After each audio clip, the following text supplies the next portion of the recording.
শ্ৰদ্ধাৰ ছাৰ্বদীয়সকল, অসম ৰাজ্যিক প্ৰাথমিক শিক্ষক সন্মিলনে প্ৰধান শিক্ষক পদ সৃষ্টিৰ দাবীৰ প্ৰতি অসম চৰকাৰে গুৰুত্ব নিদিয়াত নো পে নো ৱৰ্ক কাৰ্যসূচী হাতত লৈছিলে আৰু আজি শিক্ষামন্ত্ৰী ৰনোজ পেগু ডাঙৰীয়াই টুইটাৰ যোগে ক'লে যে নো ৱৰ্ক নো পে, অৰ্থাৎ অসম ৰাজ্যিক প্ৰাথমিক শিক্ষক সন্মিলনে প্ৰধান শিক্ষক পদৰ যি দীৰ্ঘদিনীয়া দাবী আৰু সেই দাবী চৰকাৰে কোনো ধৰণৰ গুৰুত্ব নিদিয়া আজি 29 তাৰিখে যি CRC হোৱাটছআপ গ্ৰুপ আছে আৰু সেই গ্ৰুপসমূহৰ পৰা শিক্ষকসকলক ওলাই আহিবলৈ আহ্বান জনাইছিলে আৰু এই সময়ত আজি টুইটাৰ যোগে শিক্ষামন্ত্ৰী ডাঙৰীয়াই কয় যে those who say no pay no work should support no work no pay, যিসকলে নো পে নো ৱৰ্ক বুলি কয় তেখেতসকলে no work no pay support কৰিব লাগিব।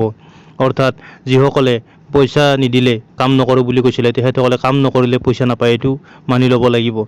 We don't have a problem with the majority of sincerely serving teachers, আৰু আমি যিসকলে sincerely duty কৰে তেখেতসকলৰ পৰা কোনো প্ৰব্লেম পোৱা নাই।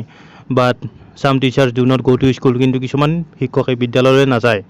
That's why we are asking all teachers to upload their profiles to shikshasetu.assam.gov.in, আৰু সেইকাৰণে আমি শিক্ষা সেতু আছামত তেখেতসকলৰ প্ৰফাইলসমূহ আপডেট কৰিবলৈ আহ্বান জনাইছোঁ।